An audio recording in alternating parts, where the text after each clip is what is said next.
زندگی میں انسان کے اوپر کوئی بھی دکھ مصیبت آتا ہے، اس کی 3 وجہ ہوتی ہیں۔ پہلی وجہ یہ ہے انسان کے اپنے ہاتھوں کی کمائی کی وجہ سے اسے غم آتا ہے، اسے فکر لاحق ہوتی ہے۔ وَمَا أَصَابَكُم مِّن مُّصِيبَةٍ فَبِمَا كَسَبَتْ أَيْدِيكُمْ وَيَعْفُو عَن كَثِيرٍ۔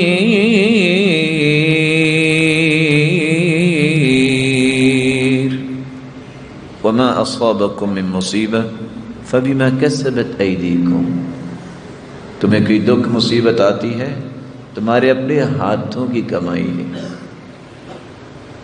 اگر تم نے اپنے معاشرے میں رہتے کوئی چوری نہیں کی تو آپ اپنا گھر نہیں چھوڑیں گے، آپ باہر چھپ رہے ہیں، کہ مصیبت آپ نے خود اپنے ساتھ لگائی ہے، اپنے اعتماد کو خراب نہ کرتے۔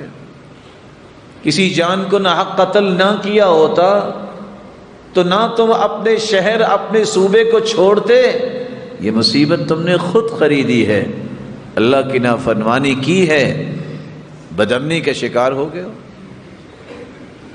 تو سب سے پہلی وجہ جو انسان کے کسی بھی پریشانی کا سبب ہوتا ہے وہ انسان کے اپنے اعمال ہوتے ہیں، اپنی کمی کوتاہی ہوتی ہے۔ بسا اوقات مصیبت اس لیے بھی آتی ہے کہ اللہ عز و جلال اپنے بندے کے گناہوں کو معاف کرنا چاہتے ہیں۔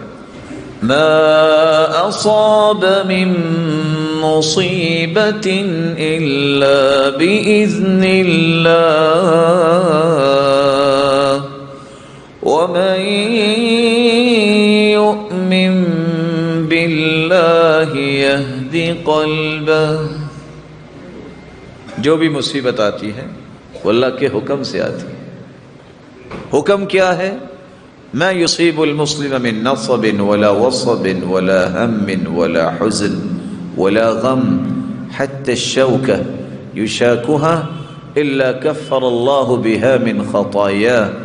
انسان کو کوئی غم آئے، مصیبت آئے، فکر لاحق ہو، بیماری آئے، حتیٰ کہ پاؤں میں کانٹا چھپ جائے، اللہ ان ساری چیزوں کی وجہ سے اس کے گناہوں کو پاک صاف کر دیتے ہیں۔ یہ اللہ کا حکم ہے۔ مصیبت اس لیے بھی آتی ہے، بسا اوقات نیک لوگوں پر بھی مصیبتیں آتی ہیں، اس کا سبب کیا ہوتا ہے؟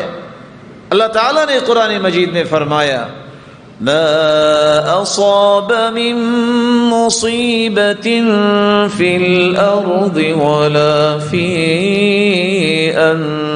انفسکم إلا في كتاب من قبل أن نبرأها إن ذلك على الله يسير۔ اللہ ذو الجلال کا وہ فیصلہ جو انسان کو بس اوقات سمجھ نہیں آتا۔ إن الرجل لَيَكُونُ لَهُ عِنْدَ اللَّهِ الْمَنْزِلَةِ، اللہ نے ایک بندے کے ایک درجہ جنت میں طے کر دیتے ہیں۔